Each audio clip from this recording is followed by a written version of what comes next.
Spotlighted. Hi. Okay. Can you hear me? You okay? Wonderful. Hi, Rabbi Charley. Wonderful to meet you again.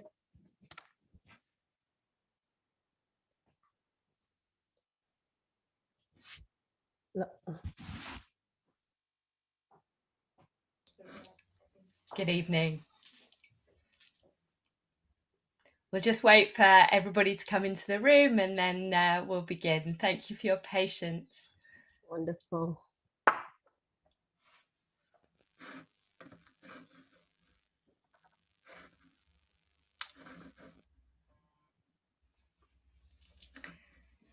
So good evening, everyone, and welcome to tonight's conversation with Her Excellency, the Ambassador of Israel, Tzipi Hotevely, with members of Liberal Judaism and the Liberal Jewish Synagogue, the LJS.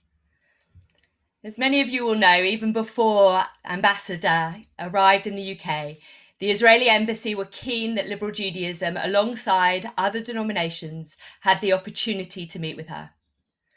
I'm sure that the ambassador herself will acknowledge that her appointment to this post was not met with universal acclaim in the UK, and nowhere more so than in progressive Jewish quarters, and for reasons that I'm sure the conversation itself this evening will cover. As a liberal Jewish leadership, several of us have met already with the ambassador, but we both felt it was important that our membership be afforded the same opportunity to ask questions and understand more about the representative of the Israeli government in the UK. The holding of tonight's event has equally caused disquiet in some areas of our membership, and myself and the board have heard some of the voices who feel we should not be hosting it. However, Liberal Judaism has long adopted a policy of considered engagement, that is, hosting and taking part in events on controversial topics, even where we may disagree, even vehemently so, with views previously expressed by other speakers. The aim of this policy is so that liberal Jewish voices can be heard and our influence felt on issues that are of importance to us. Its success can be seen in how many of our movement's touchstone issues, such as our decades-long battles for equality and human rights, have now become mainstream. Liberal Judaism has therefore hosted events and shared platforms with the key political figures from the left, right, and centre in both Britain and Israel. We strongly believe that the liberal Jewish voice must be in the conversation. Furthermore, I recognise that we are not a movement of one voice, but of voices, and it's important that the complex diversity of voices and values of our community be heard. I hope that all in this virtual room tonight will allow our members in their own voices or via me to put their questions and concerns directly to the ambassador. That will give you, Ambassador, a prime opportunity to be introduced to our community's values. And I would remind all of us here tonight that we are a religious community. And I hope that I do not have to repeat that we will not tolerate any use of racist language, any incitement to violence, or any personal attacks. Our tradition teaches us that disagreement in itself is not wrong, but that tragedy can lie when we move out of a sphere of respectful dialogue, when we no longer listen to each other, when we abuse our power or abuse our voice in speaking about one another. So let us try and model that this evening. And in that spirit, and with her wisdom guiding all of us this evening, I've asked the Senior Rabbi of the Liberal Jewish Synagogue to open tonight's event, Rabbi Alexandra Wright.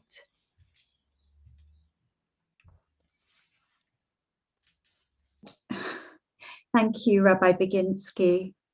Your Excellency, Ambassador Hotevely, Rabbi Baginsky, members of our Liberal Judaism congregations, guests who have joined us for tonight's event, I am honored to be able to open this evening's conversation with a few brief words.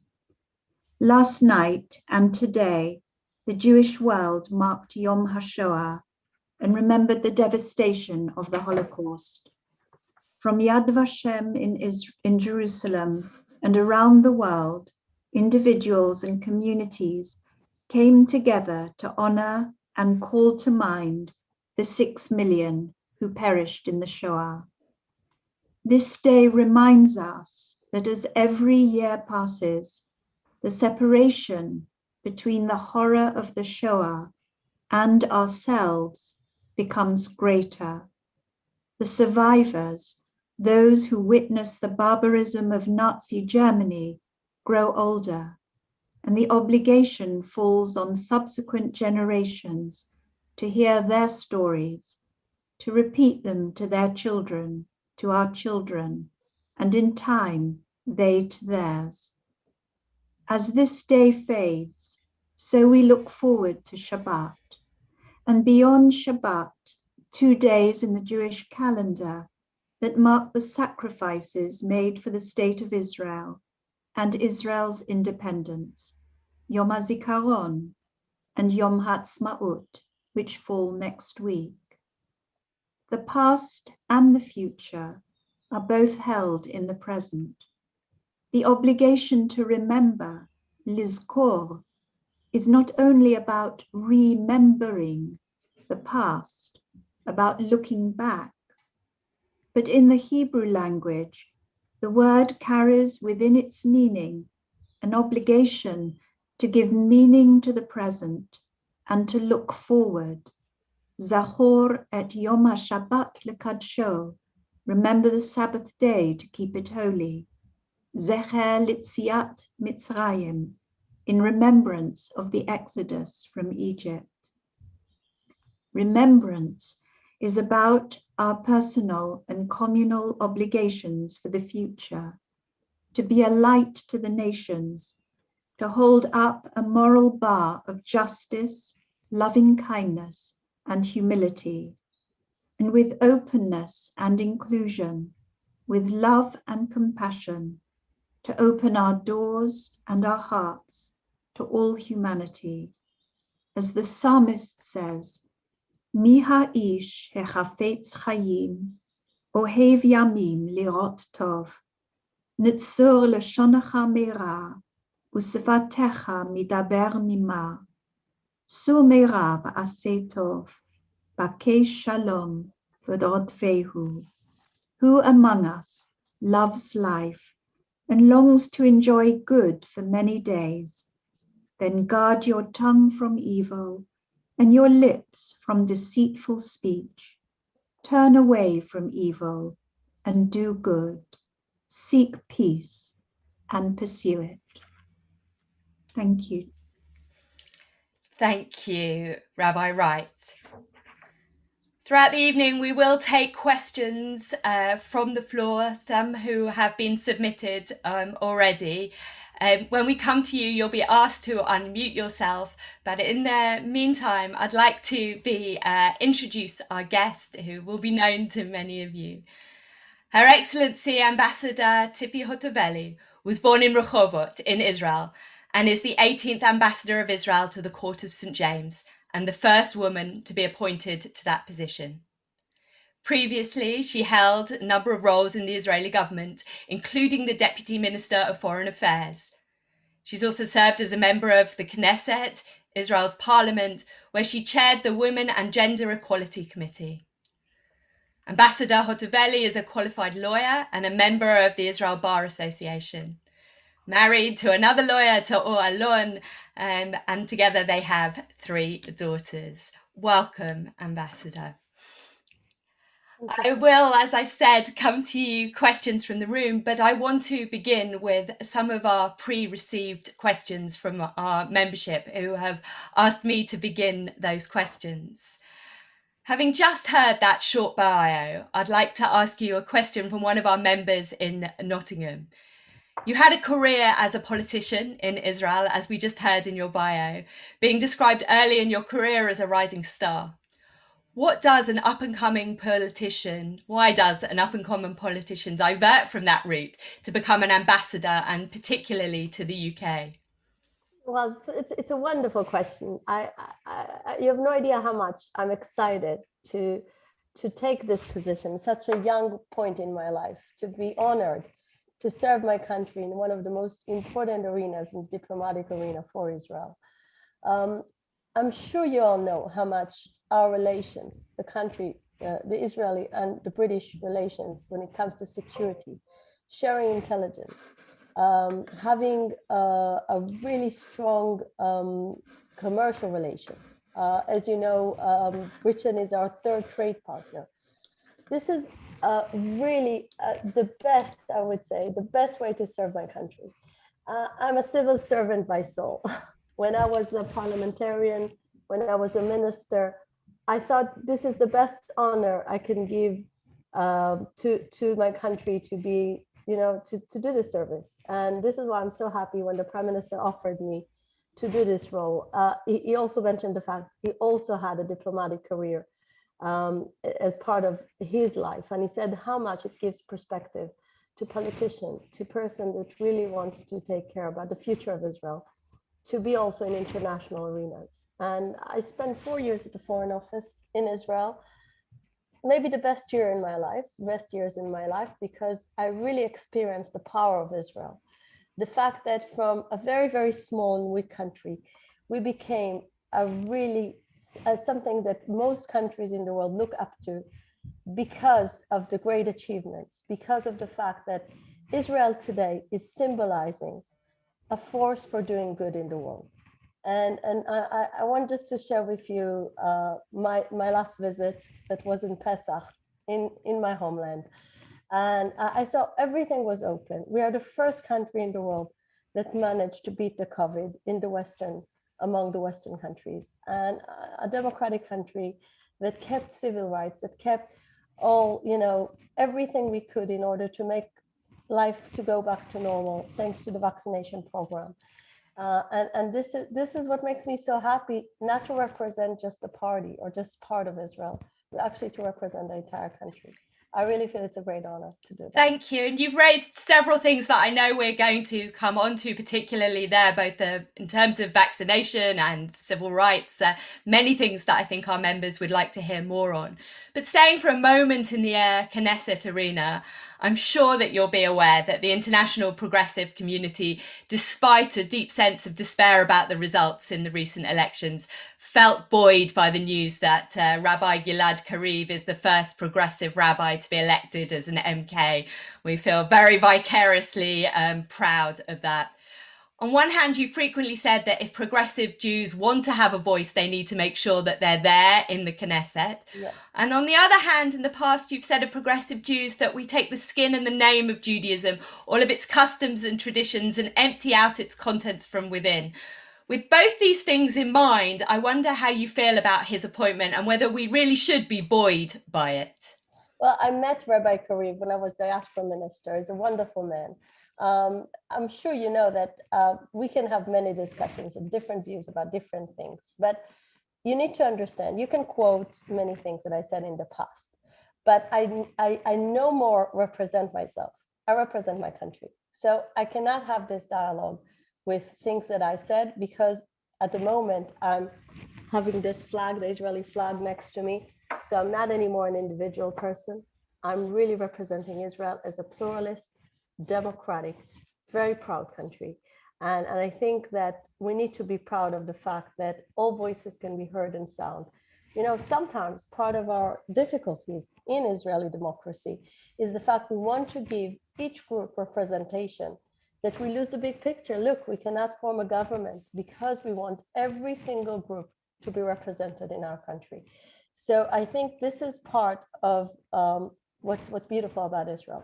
You can really have your voice and your sound.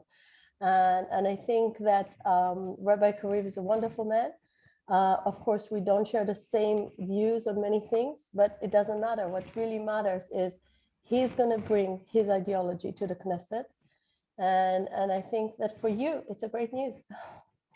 Thank you. I would like to take the opportunity and my own chance to share with you something that Gilad on Rabbi Kariv shared after his first day in his office and after he prayed in the Knesset. And he wrote that the chorus of voices, which on the face of it sounded like a complete mess, is the best reminder for me of the feelings and sensations I need to bring with me to the Knesset every day. On the one hand, there is a deep excitement of our sovereign life here in the State of Israel.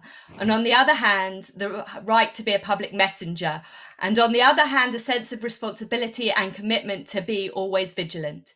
The realization that our lives and our future here are not understood is the resulting combination of the two voices I take with me, the state voice and the voice of protest. Only the combination of the two will ensure our ability to correct, improve, and improve.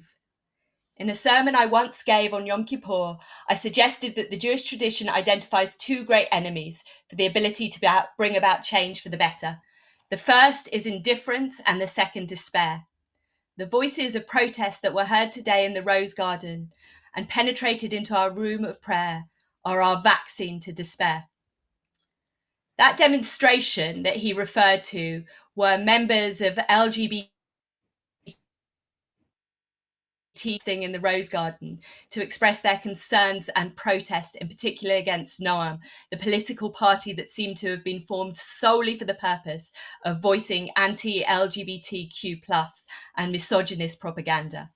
As you've said so articulately just now, that Israel often prides itself as being a country that protects the civil rights, and in the Middle East, one that embraces LGBTQ+ rights and gender equality, values that are really central to us as liberal Jews. How do you think, and you talked about this public image, how do you think Israel's public image will be affected by the election of Noam and their possible inclusion in a future government? You need to remember they're not representing any ruling party. They're not the mainstream voice of Israel. Likud was the biggest party that got over 1 million votes, and then Yair Lapid. Both parties. I mean, in my party, we had the first minister that was gay, and he was a justice minister. It shows something where the community stands in terms of representation. So I would say that you need to see the big picture. You don't need to see, the people that don't represent the mainstream. And there is no doubt that those, those rights that were being so clear from the Israeli Supreme Court like 30 years ago won't be changed. I mean, it's so clear. And you'll be speaking up to show your support for those rights, to say that that's an important part of the identity. I don't need to support things that are for granted. I'm saying again, this is like saying, is gender equality will be promised in Israel? The truth is, of course. I have no doubt about those things. Well, I think it's important for us as liberal Judaism that you take the message back from us. I think you really miss the political power when you ask this question, because you think about it. If I will start to ask you about totally non-mainstream voices in British politics, you will say you don't understand British politics. You need to ask when phenomena like Corbyn are happening. This is where you need to ask the questions, because this is a mainstream party is being led by a leader that, with all the anti-Semitism issue we just discussed about a Holocaust Memorial Day. So we need to be careful about those voices. But when it comes to Israel, both leaders of the biggest parties share the same views about liberalism, pluralism. And I think it's very important that us as a community hear you raise your voice in that as well, and to say that this is not representative of the Israel that you want to see, and that very much that's not representative of an Israel that we want to see either. And I think it's important that when you came to this country, you said very clearly that you pledged to be an ambassador for the whole Jewish community with all its streams. And I wonder whether you want to offer our members today an apology for that previous defamation of their chosen practice of Judaism, when you did say to choose to take the skin and name of Judaism, all of its customs and traditions, and empty it. And I think it's an opportunity now that perhaps to apologize to the community for a misrepresentation of their practice, and maybe of learning something by being an ambassador to all the streams of Judaism. Rabbi, it's a great pleasure to be here with you. I think by respecting me, it's a good thing to ask me questions, not to, just ask me to apologize. I think it's ridiculous. I really think it's ridiculous. I stand for being an Orthodox woman. I'm a proud Orthodox woman. I'm very much happy with the dialogue with liberal Judaism as much as I did with every single Jew in Britain. I think our issue is the future of the young generation, the connection to Israel. Israel is the only guarantee that the horrors we mentioned today in the Yom HaShoah will never happen again. This is your policy. And in order to have this policy, we need to work on the relationship. And in order to do that, we need to be respectful. You need to respect the fact I'm an Orthodox woman, just like I respect the fact you're liberal. I think hearing the nature of respect for us as a community is very, very important. So let's then move on to several of our questions. A similar vein as you might expect, but really wanting to hear from you on that. And we have a question from David Hockman. We'll kind of come to David, who's in our audience. David, if you can unmute yourself when the camera comes to you. I'm happy to unmute myself, but unfortunately, Charlie, I don't have the question in front of me. Would you like me to read it for you, Dave? If you'd be so kind. I'm terribly sorry. I'm not chickening out. I just don't have it in front of me. It's lovely to see you, David. Thank you. So David asks, in order to maintain power, Netanyahu seems to align himself with the ultra-right wing. Does he realise how offensive this is to the liberal diaspora, or does he simply shrug his shoulders in his urge and justification to cling to power? I don't think I understood the question. Can you do it? It was too fast. Please, can you repeat? With pleasure, I can repeat it. Okay. In order to maintain power, Netanyahu aligns himself with the ultra-right wing. Does he realise how offensive this is to the liberal diaspora, or does he simply shrug his shoulders in his urge and justification to cling to power? Well, let me use my political experience to answer this one. I joined the Knesset in 2009. Since 2009, Netanyahu always created coalitions that were being part of left and right. He actually preferred to have coalitions with center-left as opposed to just right-wing coalitions. Many people at the right wing in Israel thought they were too far to the center-left, the coalitions he created. He had coalition with Yair Lapid, he had coalition with Tzipi Livni, he had coalition with Ehud Barak. They were all the people that competed him, that were the leaders of the left wing in Israel. So this is the facts. So we need first of all to face the facts. The reason that Netanyahu is doing this coalition is because some people have decided to boycott him. A person that received more than 1 million votes, more than any politician in Israel. So I really think you need to address this question to the people that are boycotting Netanyahu, not to Netanyahu. Netanyahu always wanted, as a leader in terms of practice, to have a center-right government. So this is the truth. So your question was based on things that didn't face the reality in Israel. So does that mean that ideally Likud would rule out a coalition with Noam because they're so far from the mainstream and not...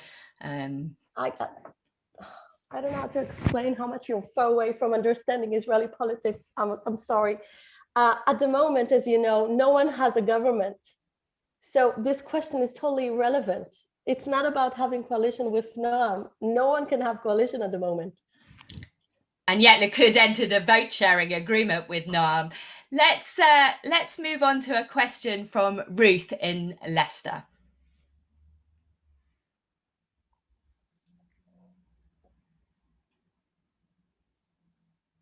Ruth, are you there? We find Ruth.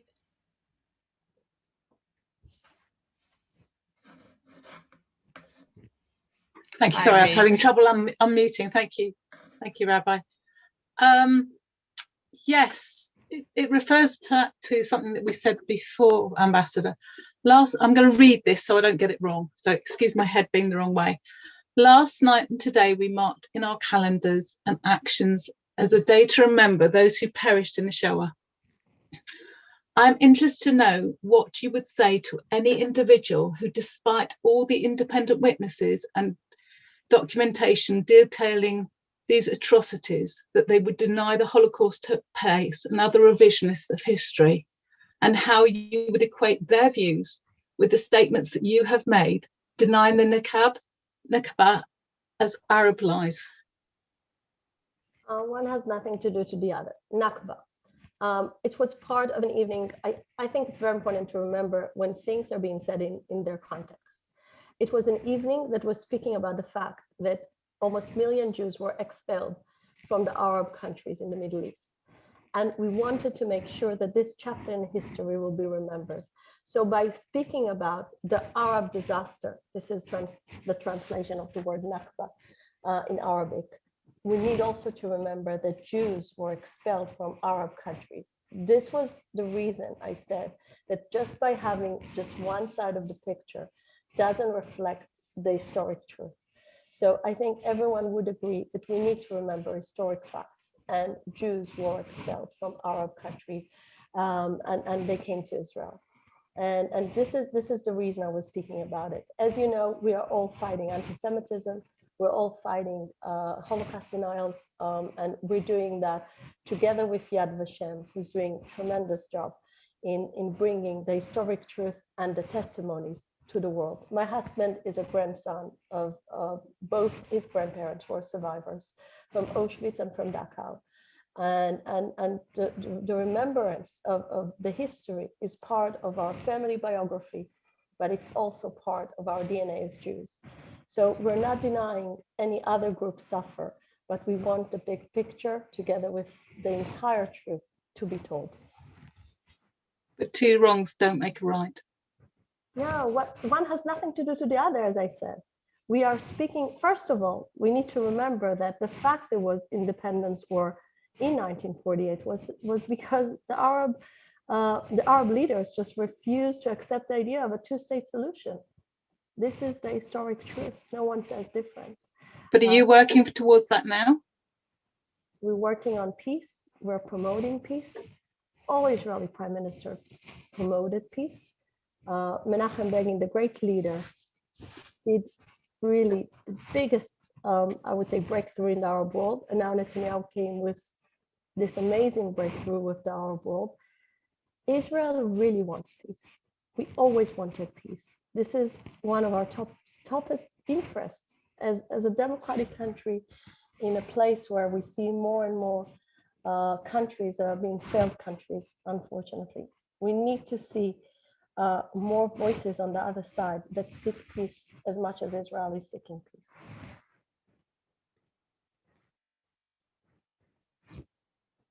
Please, Rabbi, continue. Thank you. If I remember to unmute myself, we've actually had a few questions from other members of our communities about the relationship between Jews and Muslims. And I'd like to go to Michelle from our community in Leicester and then to Charles from Edinburgh.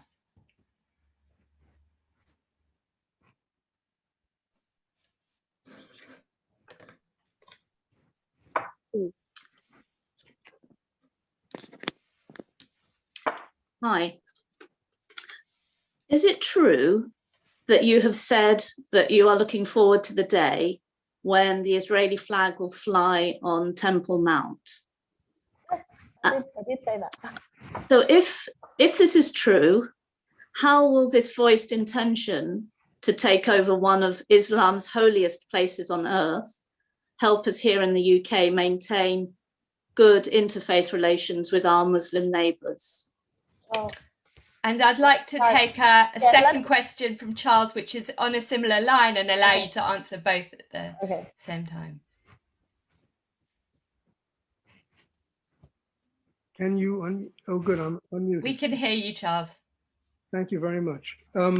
My question has, in a sense, two parts, and I'll read it out. You are, Ambassador, you are the 18th Israeli ambassador to the UK, as we have heard before. Now, almost all of those who preceded you were diplomats who had considerable and often very distinguished experience in important postings abroad, or with significant records in foreign affairs, including high-level Israel-Arab international relations. but you have no evident preparation of that kind. So my first question. Sorry, sir. I was 4 years the deputy foreign minister of the state of Israel. May I If this finish is not my- experience in foreign affairs, what is an May I experience? finish my question, please? Sure, but you're just May I saying finish things my that are not true. Your Excellency, may I finish my question, please? Sure, please go ahead. Just please correct yourself. I wanted to know, in what ways do you think you are qualified to be Israel's ambassador, perhaps especially as this country's substantial Muslim population will expect that the ambassador will engage with them in interfaith relations? Thank you. So we have two questions, and please. Well, my answer is I'm a woman of faith, and whenever I meet a Muslim person, he deeply appreciates the fact I'm a woman of faith. And I think actually this is a key to open a deep dialogue, because as you know, as Muslims, this is the idea behind the Abraham Accords. We really feel like we share the same history, and there are so many things that were accomplished because of this common faith. So actually, this is a big thing to be a woman of faith. But sir, I want to tell you something. The fact that I'm the first woman doesn't mean you need to underappreciate my history and my biography. Mister, all those men, I know all their biographies. I can tell you something. There was never someone that was as qualified as a minister in Israeli governments that had 11 years representing the Israeli public. What does it mean to be an ambassador? It means to represent your country. If for 11 years, the Israeli people voted time after time to choose me as their representative in a party that has more than 1 million Israeli voters, it shows something about abilities. And I just want to say, you would have never asked this kind of question to a man. You would have never asked a man if he's qualified enough. There were so many men here that never had any background in foreign affairs. I can give you their names, but you would have never asked that a man. I beg your pardon. I resent the implication of your answer, because you don't know me. You don't know what my beliefs are, my practices are concerning other people. So please don't accuse me of being sexist. Thank you. But you just did it. Thank you both. Indeed, it's interesting you talk about being a woman of faith, because many of the questions that we've received tonight are specifically about the comments you've made and about their racist nature. I'd like to come specifically to a question by Jackie Richards from Kehila, North London.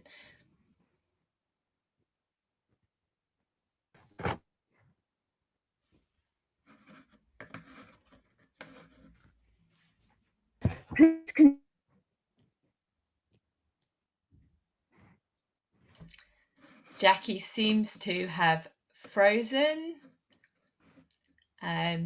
What a moment, Jackie, to freeze. I'm going to ask Jackie's question. Oh, no, she's back. There you are, Jackie, please. Okay, I'll start again. Please, can you explain some of the racist statements that have been attributed to you about Palestine and Palestinians?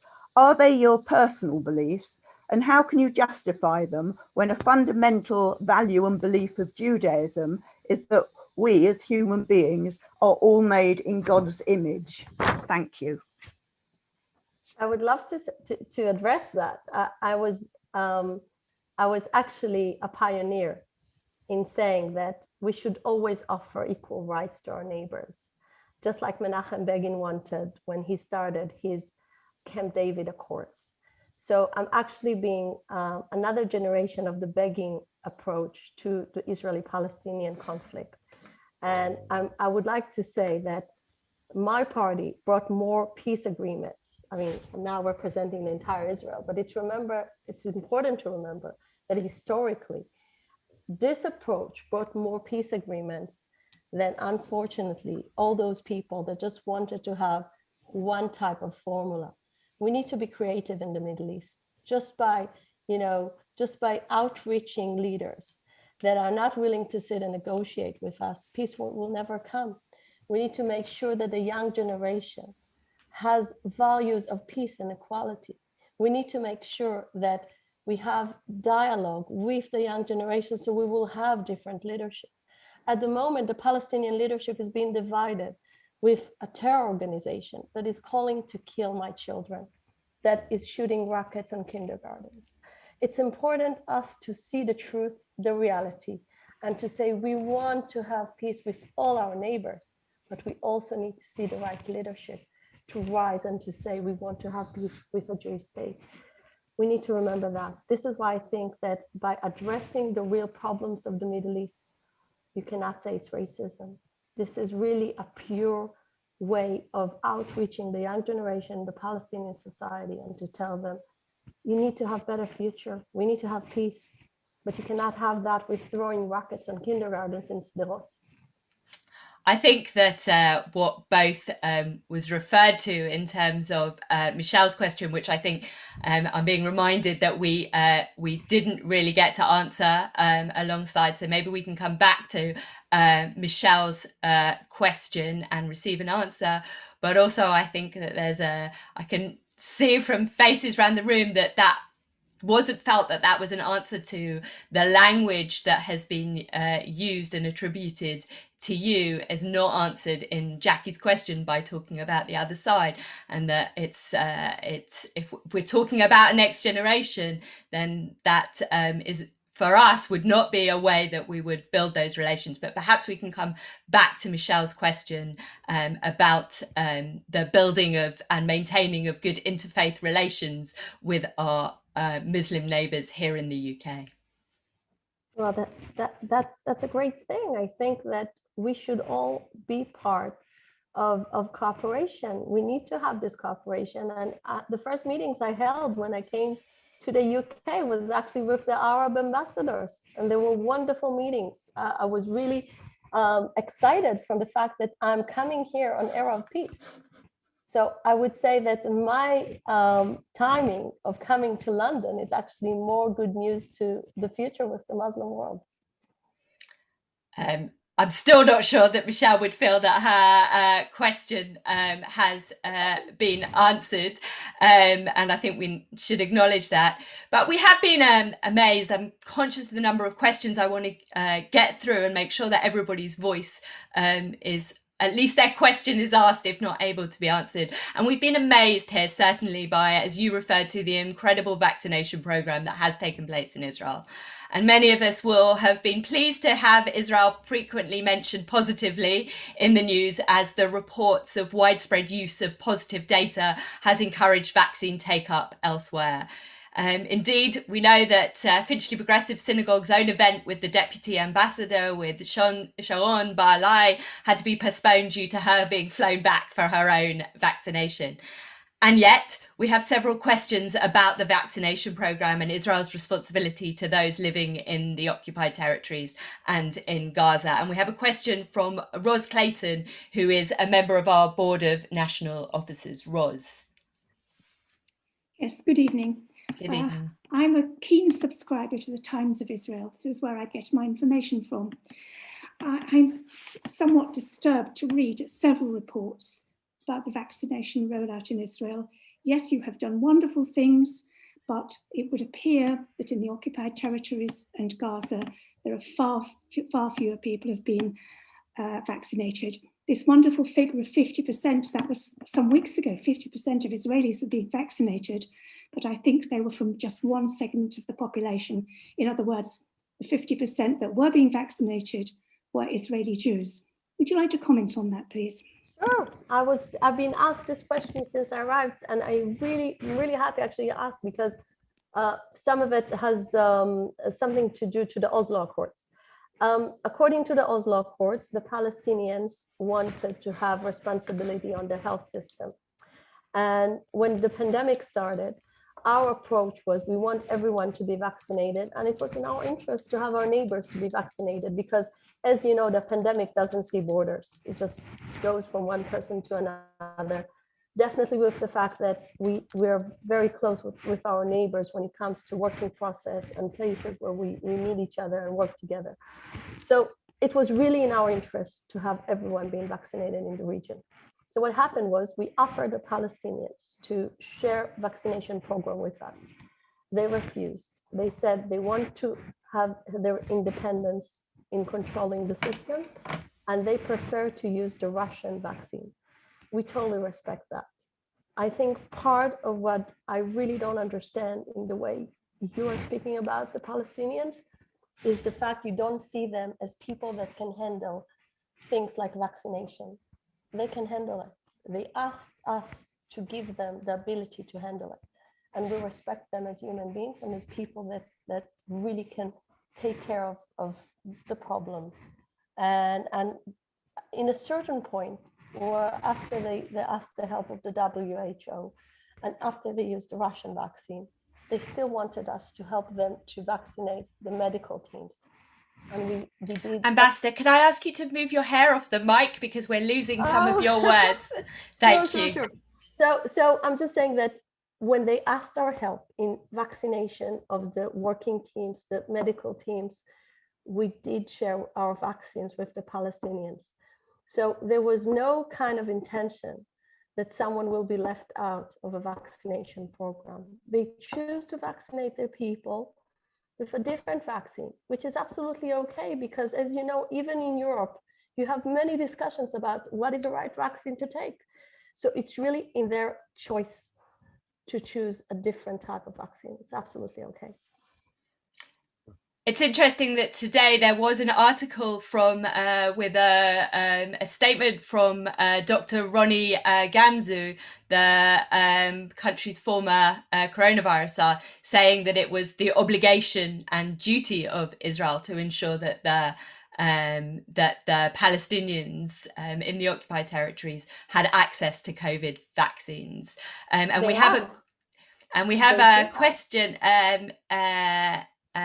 We come now to a question also on sort of leading on from vaccines from Dr. Peter Daniel from the LJS, from the Liberal Jewish Synagogue.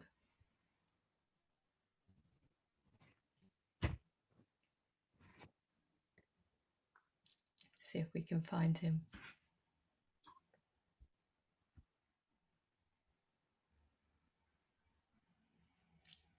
Do we have him?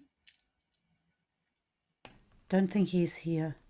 Maybe I'll ask his question then on his behalf. He's asked, when will Israel open its sky and let UK residents fly to Israel again? And I don't think I'm breaking any secrets to say that we are delighted that our own year course students made it there today after being turned away at the airport. So I think this is a question that many in the room may be interested to hear. So I'll be more than happy to try to help about bringing all the students to Israel, because I really think this is a top priority to bring the youngsters that want to come on programs. I can give an effort to express the importance of it as an ambassador. I really think it's important. Just in general, today we got new rules about people who can come to Israel. And it's really about people that have first circle relatives in Israel. Our embassy will publish all the circles of relations you need to have in order to come and visit. And I really hope that by the summer, we will have more ability to host everyone, because I know how much it's important to this community. You're extremely Zionist, and I love that. I think you really love Israel. You really want to be connected. And nothing, I'm telling you, as someone that couldn't go to Israel for 2 months because all people couldn't come. It's a horrible feeling. And I'm saying that as a diplomat, as a citizen. So I can definitely understand what you feel. And it's a follow-up question from Nicole Horn, also from the LJS, who asks, when will it be possible to fly to Israel quarantine-free as a non-Israeli resident but vaccinated? Which I'm assuming you're not going to be able to give an exact answer, but that was one of the questions that I can explain the process. The process is every 2 weeks we have a new evaluation of, is the fact that we're slowly but surely opening the skies to more and more people to come in, how does it reflect on the pandemic?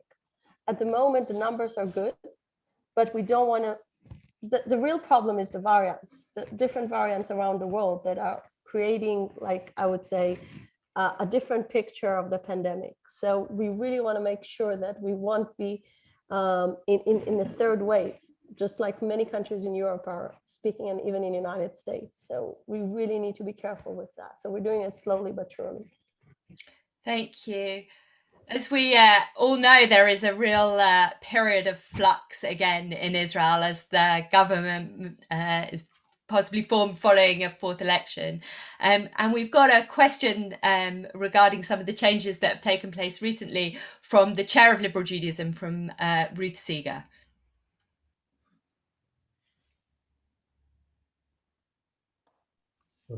Right. Great to see you again. You too. Lovely to see you. I can almost remember my question, Charlie. It was about, oh, can you repeat it for me? It was about how the political landscape is changing in the Middle East. And I just wondered, you know, how you saw that developing in the future. I'm thinking of, you know, relations with UAE and all that sort of thing. And I just wondered how you saw it developing. You mean on a practical level? Yes, yes. I just wondered if there was going to be, you know, you saw new relations with more of your near neighbours, and how you felt the impact this would be, and what was going to happen, if you know, and if you can say. Sure. I think the biggest news is we have already embassies, Israeli embassies that are functioning, and those countries that we have new relations with already send their ambassadors to Israel. And we have many fields of cooperation, science, technology, academic research, agriculture in some of the countries, definitely tourism is big.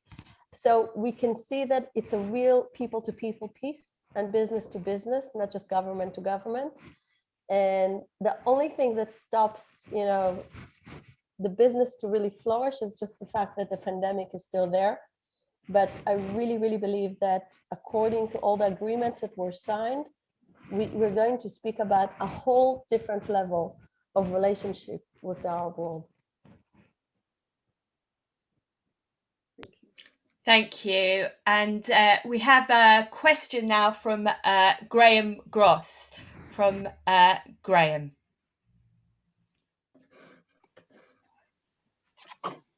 Good evening, Graham. Hello, can you hear me? We can indeed. Very well. Okay. Yes. The ambassador is reported to hold the view that the Palestinians have no culture or heritage. I'd like to know if she thinks that's true. Apart from that, whether she does or not, I'd like to know how she, if she does admit that, how she explains the existence of millions of people who do identify as Palestinians. And most importantly, as I think she's been reported to want to see Israel take over all of the occupied territories and annex them. And in that case, I'd like to know, most importantly, how does she see the future of the Palestinians if that were to happen? So, as I said, I'm representing the policy of the government. At the moment, this is not the policy of the government, so I cannot speak about annexation. This is not the policy of the government.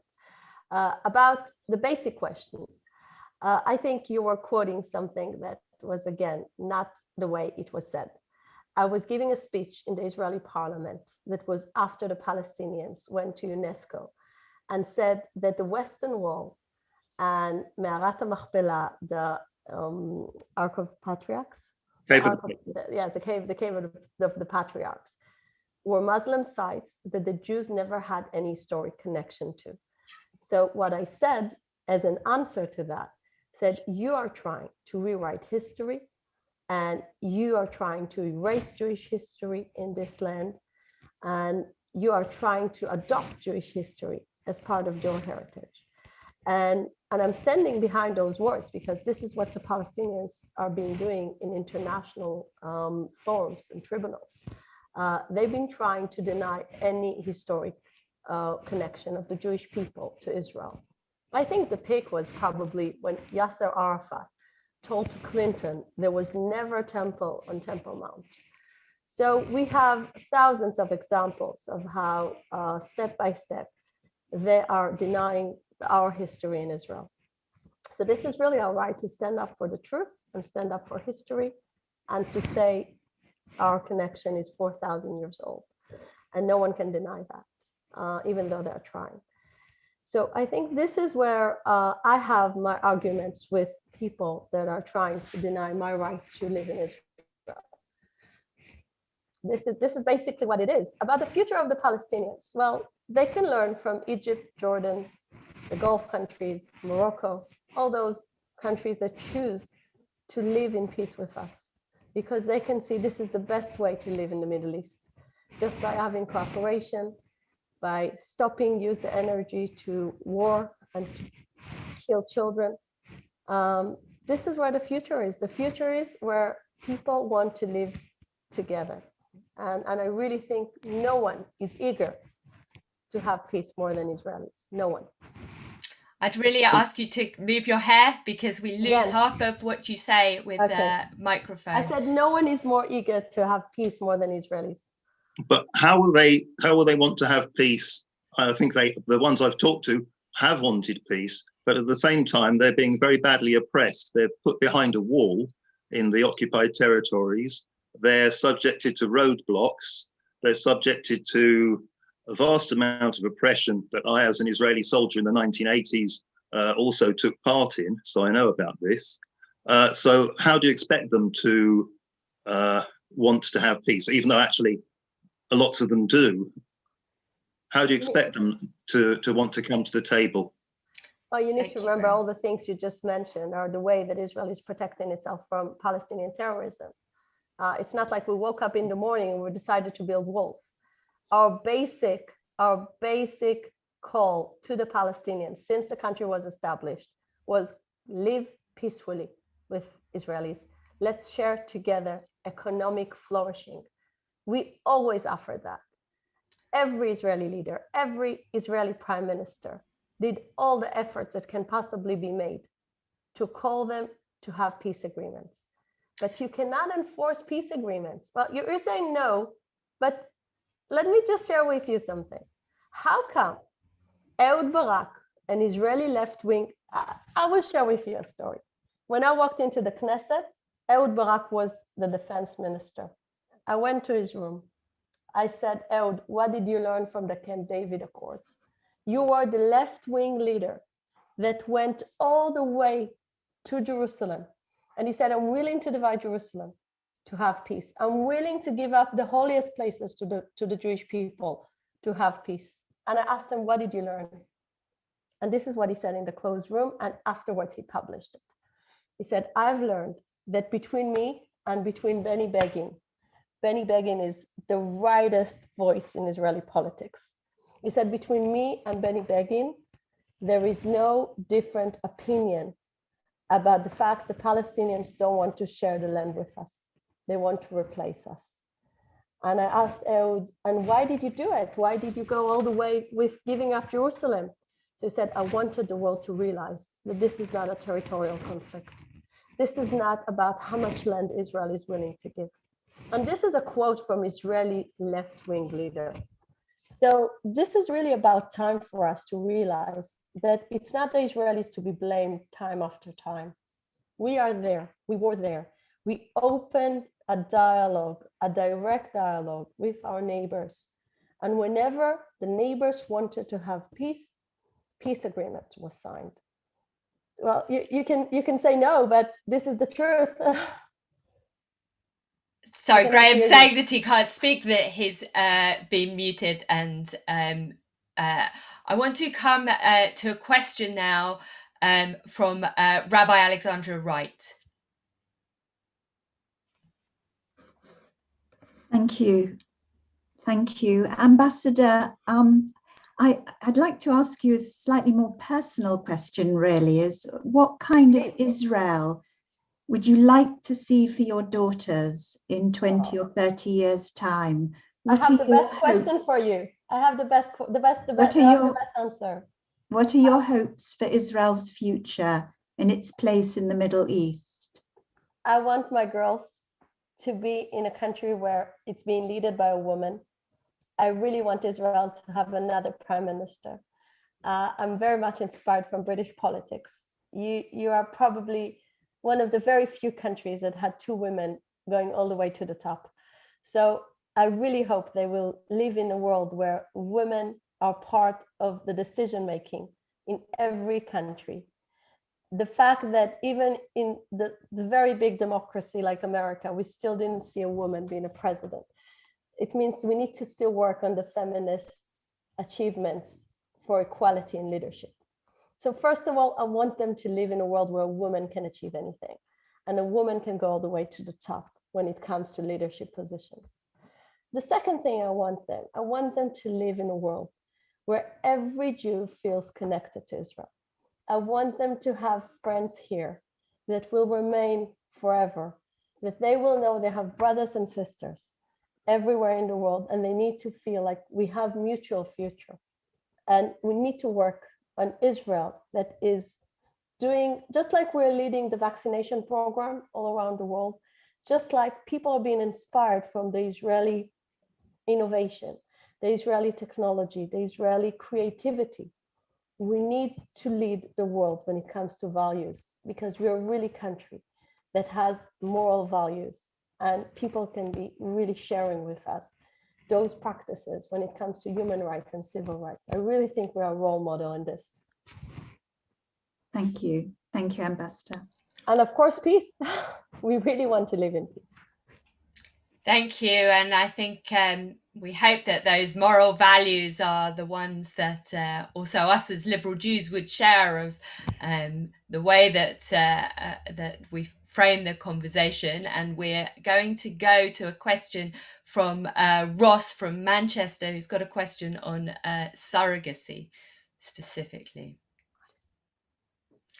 What is we'll explain. I'm sure when Ross asks his question, it will make more sense. Ross, are you there? I am, but my video is not working properly. I can't find the full question I asked. Can you do it for me? I'm not sure that I can actually. Oh, let me try. Ross, I might be able to.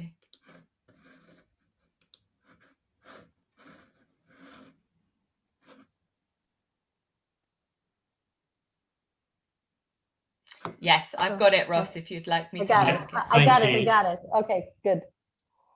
Yeah. In February 2020, there was a Supreme Court ruling that ordered the Knesset to end discrimination in surrogacy. As back in 2018, the law was extended to single women to access surrogacy. Surrogacy is when... yes, I know. Okay. No. Okay. But I was trying to think of the word desperately in Hebrew. But maintained a ban for single men and gay couples. By the way, it's called pundakot. Okay. Everybody knows, you learned a new word now in Hebrew. But maintained a ban for single men and gay male couples. And that 2018 ruling triggered lots of demonstrations in the LGBT community. It was hoped, following the 2020 Supreme Court ruling, that the law would be clarified within 12 months, but that doesn't seem to have happened. And I appreciate that there's been another election, so that may have some impact. But I would like to know if the 2020 ruling is still on the Knesset's agenda, and if so, if there's a timetable for this to be looked at. Similarly, what's going on with LGBTQ adoption, as that seems to be hanging in the balance too? Well, just in general, because of the political crisis, many legislation just cannot move forward. So I really cannot say when we will have functioning Knesset because of the political crisis. So the truth is, this is the political crisis that cannot give many things to happen. So I cannot answer this. Like, I have no idea about the timetable of when this political crisis will be over. This is yes, indeed. And so, Ross, I would say come back and we'll ask the question again as we move forward. And we have a question from Owen, who is our inclusion officer for the Board of National Officers. Owen. Good evening, Ambassador. I'm pretty keen, as I'm sure you know already, that inclusion is a very, very central part of our identity as liberal Jews. But looking at inclusion in the context of disability, we really work hard to try and make ways for people with disabilities to fully participate in our community life. What I'd love you to do is share with us some ways that the Israeli government or agencies have projects to support people with a disability who may want to stand for the Knesset, train as a rabbi, go to university, be who they are in a safe way, which I think ultimately is what Zionism is about.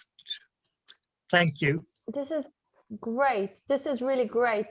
You have no idea how much I would love to cooperate on those really, really essential issues.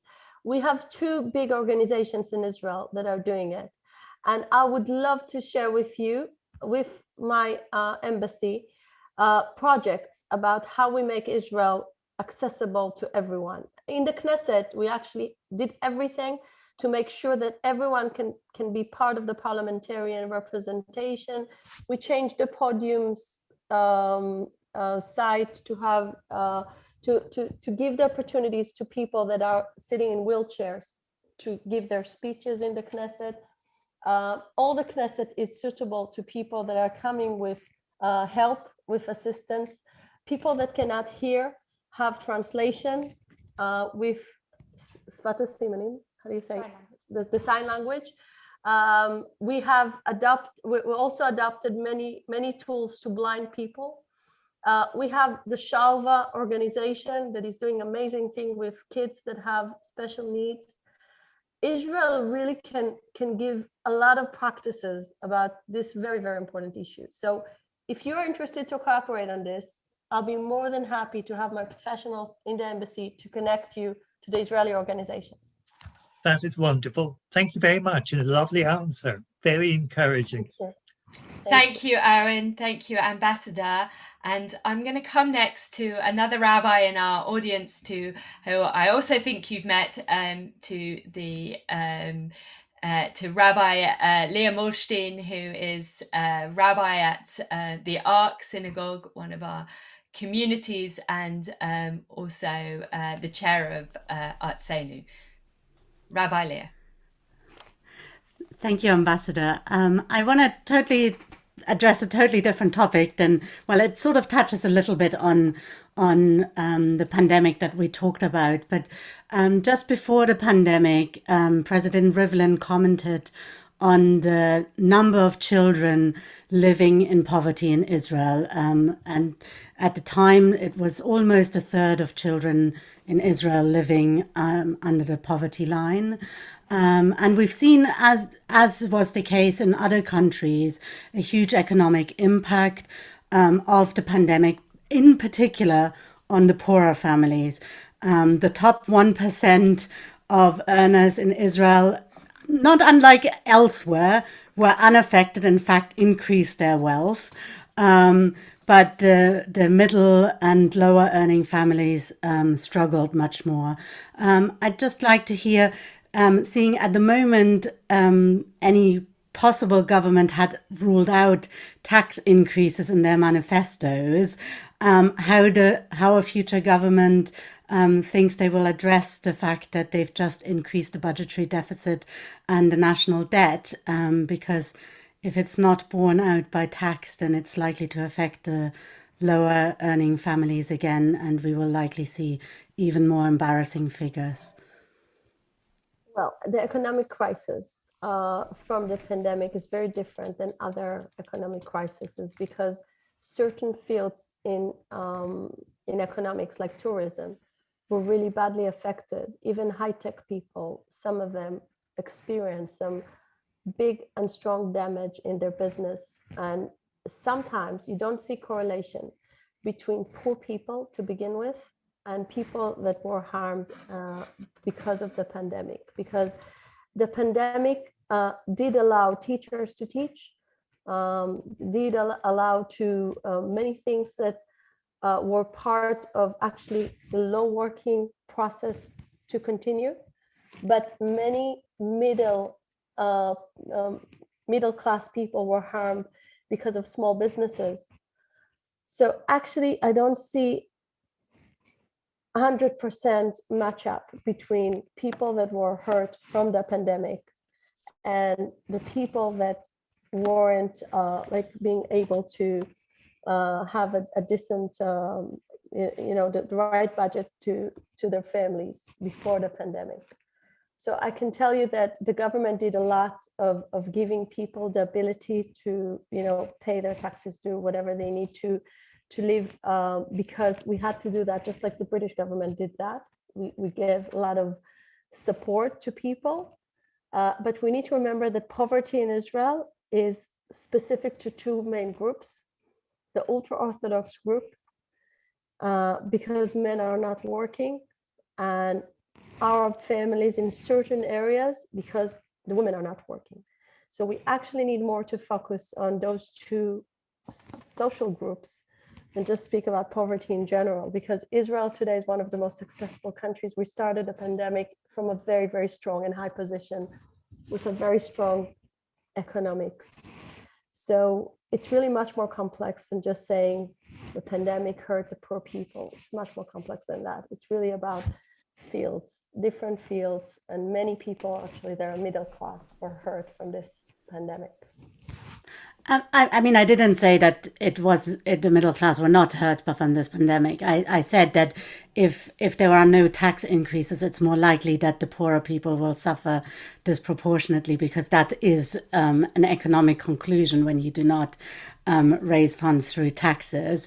But I think, I mean, I would also challenge, I mean, you say poverty only rests in sectors where only one parent is the majority or the majority, but actually we saw I mean, through the social protest, actually, I have many Israeli friends. The way that they need to work, they don't work one job each, they work 3 jobs each just to be able to survive as 2 parents and 2 kids, because they don't have houses they inherited from their parents.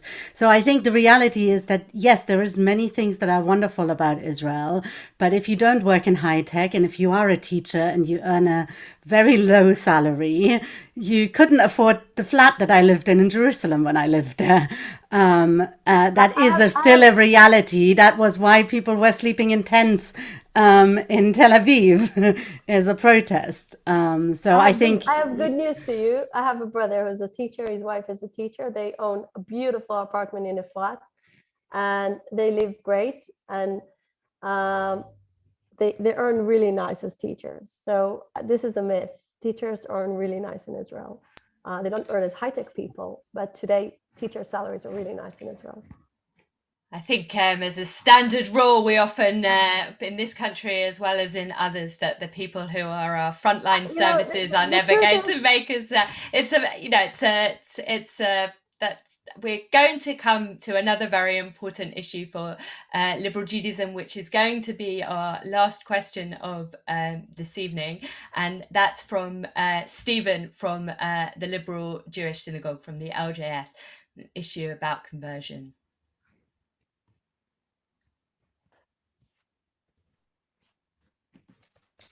If a non-Jew converts to liberal Judaism, would they be seen as Jewish by the state of Israel?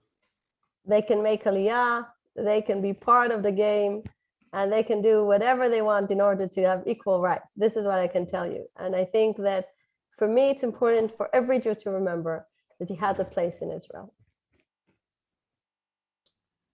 If you're asking about the Orthodox Rabbanut, I'm sure you know the answer. You're not asking me, I'm sure, halakha. I don't think we're asking you a halachic question. Yeah, I think Chok HaShvut is very clear. Every Jew can come, even if his conversion is not Orthodox, and just be part of the beautiful. And it's a significant change, I think, as well, the recognition of conversions that happen within Israel and the conversions that happen without, that are done by the progressive movements, in an important moment. Ambassador, I want to thank you for being with us this evening, and from listening to the questions and concerns of our community, and from hearing the voices from our community. Let me just say one little thing. When I arrived to Britain, I saw that Israel was handling the crisis much better than Britain. So the only thing I can tell you is, and when I see the European Union at the moment, total crisis. Israel today is a successful country. Israel today is a country that many countries want to learn from its experience. I met so many people at the health system here in Britain that wanted to share practices with us, that were inspired from the Israeli spirit, that were inspired from Israeli digitation of medical health system. You need to remember that. Sometimes I feel like people don't know how much this miracle is big. So while I came to London and everything is still closed, I came from a country that got back to normal first before everyone else. This is an achievement. We need to celebrate that. You need to be proud of your homeland, because Israel is really doing great. And we want to share that with the whole world. Whoever wants to share with us those practices, we are here to share those things. I think it's really wonderful that there are things that you want to bring to us and that we to learn. And I really hope that you're also taking away from you that they also have an open ear and will take the message back from the liberal Jewish community that we do want to engage with Israel, that it's a very important part for many of us in our identity, but that we wrestle. And that in that wrestling, that there are also things that tonight have been uncomfortable for members in our audience to hear, and that will continue to bring discomfort. I personally have a theology of discomfort, that often it's in those moments of wrestling with that actually there's the potential to change and to move and to develop our relationship. And I hope, and I think one of the great pieces that perhaps Israel can learn from the diaspora is from the voice of the progressive movement, and that it's both a learning experience, that Klal Yisrael is about the relationship, and relationship is both ways, and that those values that we as liberal Judaism aspire, we hope that you also take away from this experience something from those voices that you've heard this evening as well. I really enjoyed, and I love you, Rabbi Charley. You're wonderful. Every place that I see women leadership, this is the place that I'm going to, because the future belongs to women. No offense, men, but the future belongs to the women. And I really think that this is really, really good that we have a dialogue. You know, I never expect people not to criticize Israel. It's absolutely okay. We're a family. And in my family Shabbat table, we have many kinds of arguments for all cases. But we need to love each other. We need to respect each other. We need to remember that everyone has a place in the tent. And this is why it was so important to me that even though I know many people called for you not holding this event and not hosting me, you still remember I represent the state of Israel. And I really hope never in the future any ambassador will be asked the question, what makes you be qualified? What makes us being qualified is the government of Israel sending us here. No one in the future should be asked questions that are challenging who's the government of Israel is sending, especially when we served as ministers and as civil servants and public representatives for so many years. It was really offensive. So thank you so much for hosting me. And I really hope in the future you will be happy with all Israeli ambassadors. Thank you very much. Good evening, everybody. Good evening.